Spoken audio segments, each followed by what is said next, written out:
Read, even if you're not good at it. Rambling about keeping on and finding a way. I hope you had a good Easter. Last week I took a week off work and I didn't even write a ramble so that I could be fully off in my brain. We did some work about the house, a bit of decorating, and now I'm sat at a brand new desk rambling away at you this week. So although we were not at work, it was still a very productive time. Our decorating involved creating a new reading corner in the lounge. I enjoy reading, but I'm not a very good reader. My mind wanders, I get distracted and I lose my place. Last year I bought a couple of books that were bigger than I'd anticipated, and when I received them in the post, I was intimidated by them both. The first one to arrive I tried to read twice, but failed to make it stick both times. I hadn't made it past the first chapter. It was Jordan Peterson's We Who Wrestle with God. The second was They Flew by Carlos Eyre. Neither of the books was written badly, I just found myself to be not up to the task of reading them. However, my wife bought me an Audible subscription for Christmas, so I decided to give these books a go again as audiobooks. What a revelation! It made a massive difference. Books which had seemed daunting and intimidating before were all of a sudden achievable. Having Peterson read his own book made it all the better. I love it when the author reads their own books. That's not to say that the considerable commitment of listening to all 25 hours of Peterson's We Wrestle with God was easy to find time for, or headspace for, but I did like it. Likewise with They Flew, I even found time to mark up tabs in the physical copies of the books and note things I found helpful, liked or didn't like. This is something I do with all my books. It's all part of developing a friendship with your library. I think that both of these books would still be on my to-read shelf at home, untouched, if it hadn't been for Audible. One of the reasons is very simple. They both are tackling complex topics and require the reader to work quite hard to keep up. Peterson in particular writes in such a way that you have to hold 3 or 4 concepts in your mind while you read any given passage, where you wait for the payoff at the end of the section or chapter. This is not a criticism of his style. I actually like it. It's just a comment on my capacity to do that, whilst reading the book in snatched moments here and there. Hearing Peterson speak the words of his book made the process far more easy to digest. It was like listening to a lecture series, which actually made the whole process a lot more enjoyable. The challenge of not having enough time to sit down and read in prolonged periods is a feature of the modern world, it seems. Martin Shaw spoke about this recently on a podcast with Matt Fradd. Shaw said that his publisher had remarked to him during the editing stage of his latest book, Liturgies of the Wild. They'd told him to put in regular recaps or an aide-memoire for the reader, as it is far less normal for a reader to sit and consume a book in a single sitting these days, or 2 for that matter. I know it's certainly true for me. Another benefit of Audible occurred to me last week when I started listening to Orthodoxy by G.K. Chesterton. In this instance, I had bought a copy of his book back in 2020 and been massively disappointed by it. The book is out of copyright now, so when you search on Amazon, about 50 versions all present themselves to you. And naturally I chose the cheapest, and that was a mistake. When the book arrived, it was instantly recognisable as an Amazon self-published book. Someone had just downloaded a PDF of the text and thrown it into a blank Word document, stretched the print margins to their absolute limit, and even deleted the breaks for new chapters. If you can imagine picking up the least readable book you've ever held in your hands, this was worse than that. It was so bad I wasn't just disappointed with the person who'd pulled off this scam, I was disappointed with Amazon for enabling such reckless crimes against literature. However, even this car crash of an internet-based book purchase was redeemed, as I can listen to the book on Audible and just pause every time I hear something interesting and mark it up in the book. Despite the book itself being impossible to read comfortably, it is still useful to me as a reminder of the ideas contained inside it, and has fought to keep its place on the shelf. Although as a cheap Amazon self-published book, the spine is completely blank, so it takes you an extra 5 minutes to find every time you put it on the shelf, as it blends in wherever you put it. Honestly, it is hard to convey just how disappointed I am with this purchase. This idea of the book being the physical representation of the ideas inside it is precisely what I meant when I rambled about developing a friendship with your library. It's such a key thing for visual learners like myself, and it's the main reason I'm so hesitant to lend other people my books. Those books sit on my shelf as a constant reminder of the conversation the author had with me about their ideas that they're passionate about. When I lend that book out, those ideas walk out the room with it. I've outsourced my memory to my bookshelf.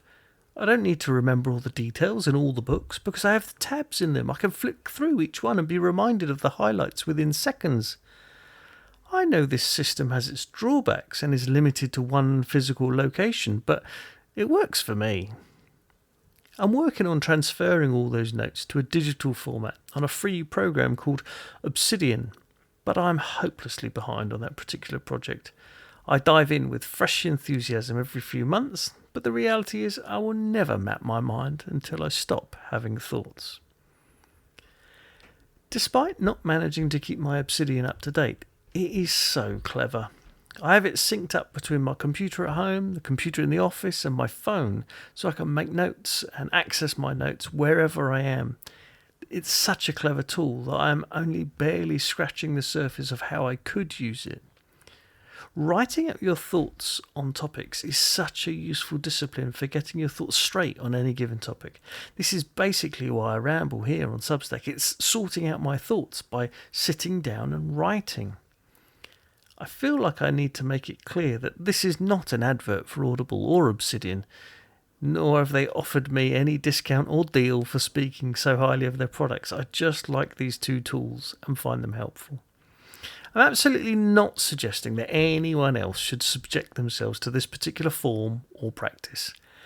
Read however you will read.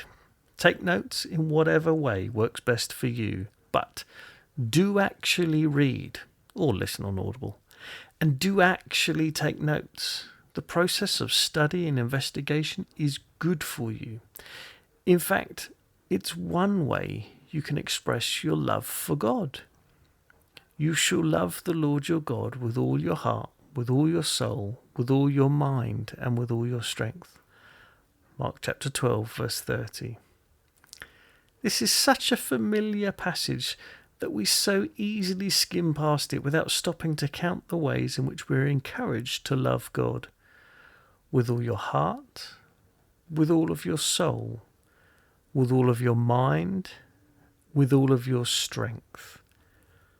We're quite comfortable with the idea of loving God with all our heart, and with all our souls too, for the most part. We even have a fairly good idea of what it would mean to love God with all our strength, although we'd prefer not to be asked to explain it in public. But loving God with all our minds? That's not something that gets discussed much, at least not in the evangelical free churches I've grown up in. How can I learn to love the Lord with all my mind? And what would that even look like? How would I know if I was doing this? Would there be particular signs or behaviours that accompanied it? For me, personal study is part of the answer. I try to love God with my mind by reading or listening to things which stretch me and point me to know more of Him. I do thematic searches through the Bible. I listen to formal and informal theological discussions. I read old Christian books and the occasional new one. And as with learning more of anything, it's a humbling process because you can't start until you admit your own lack. If any of you lacks wisdom, let him ask God, who gives generously to all without reproach, and it will be given to him. James chapter 1, verse 5. James is so direct, and his directness brings clarity to what he is saying. Be humble. Ask God for his wisdom, because he will give it to you. Get wisdom. Get understanding. Do not forget nor turn away from the words of my mouth. Do not forsake her, and she will preserve you. Love her, and she will keep you. Wisdom is the principal thing. Therefore get wisdom, and in all you're getting, get understanding. Proverbs chapter 4, verses 5 through to 7. I've loved that last line since I was a teenager. It just seems so straightforward and uncomplicated. As a person moving about in the world, we tend to do a lot of getting. In all you're getting, get understanding. We can love the Lord with all our minds by using them to study. Gaining wisdom and understanding about the things of God is a form of worship. It shows how much we value Him and His ways. So this is why I want to encourage you to read, even if, like me, you're not very good at it. Dive in, start with what you can, then build up a little by little and read. Read the Gospels, read the Psalms or Proverbs, read the Bible in general, read classic Christian literature. In my experience, it's much richer than the modern books. Most modern authors tell you that they get their ideas from older Christian thinkers to begin with, so why not skip the middleman? Allow your thinking to be shaped by biblical ideas and ways of thinking. It's quite literally transformative. Therefore, I urge you, brothers and sisters, in view of God's mercy, to offer your bodies as a living sacrifice, holy and pleasing to God. This is your true and proper worship. Do not conform to the pattern of this world, but be transformed by the renewing of your mind. Then you will be able to test and approve what God's will is, His good, pleasing and perfect will. Romans chapter 12, verses 1 and 2. Thank you for joining me on my ramble again this week. If this is something that you think a friend of yours would like to read, why not send them a link?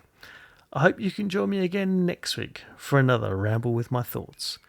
Grace and peace.